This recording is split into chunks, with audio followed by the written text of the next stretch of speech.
Alinsunod sa kautusan ni Pangulong Ferdinand R. Marcos Jr., pansamantalang ipagpapaliban ang pagbebenta ng 20 pesos na kada kilo ng bigas para bigyang daan ang hatol ng bayan 2025. Muli itong magbabalik sa Mayo 13. Ang detalye sa balitang pambansa ni Floyd Brenz ng PTV Manila.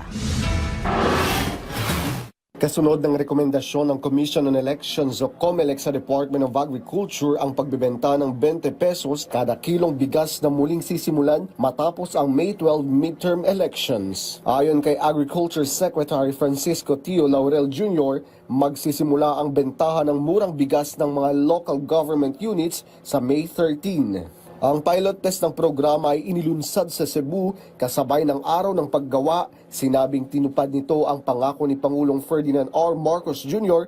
na gawing 20 pesos kada kilo ang presyo ng bigas.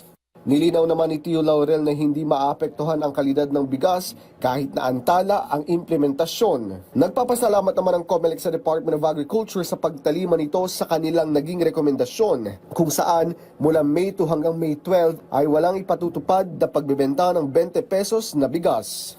Napakagandang programa, pero sabi natin makakapaghintay naman siguro yung programang magandang yan. Kahit na May 13, hindi na kailangan kumuha pa ng exemption sa COMELEC. Sapagkat hindi po ba sinabi namin, bawal ang ayuda mula May 2 to May 12. Lumagda ang Cebu Provincial Government at Food Terminal Incorporation sa kasunduan ukol sa subsidyo ng proyekto na inaasang makikinabang ang 800,000 na kabahayan sa Visayas. Sa ngayon, nasa 3,700 na sako ng bigas mula sa National Food Authority ang naipamahagi na. Naglaan si Pangulong Marcos ng 5 billion pesos na halaga para sa programa at inutusan ang DA na palawigin ito hanggang 2028. Ayon kay DA spokesperson Arnel de Mesa, handa na ang lahat para sa distribusyon ng murang bigas sa May 13, kung saan maaaring bumili ng hanggang 40 kilo ng bigas kada buwan. Sinabi naman ni Speaker Martin Romualdez na magiging sustainable ang programa sa tulong ng solar-powered irrigation projects gaya ng nasa Quezon na nakakatulong sa mga magsasaka sa pagtitipid at pagpapataas ng ani.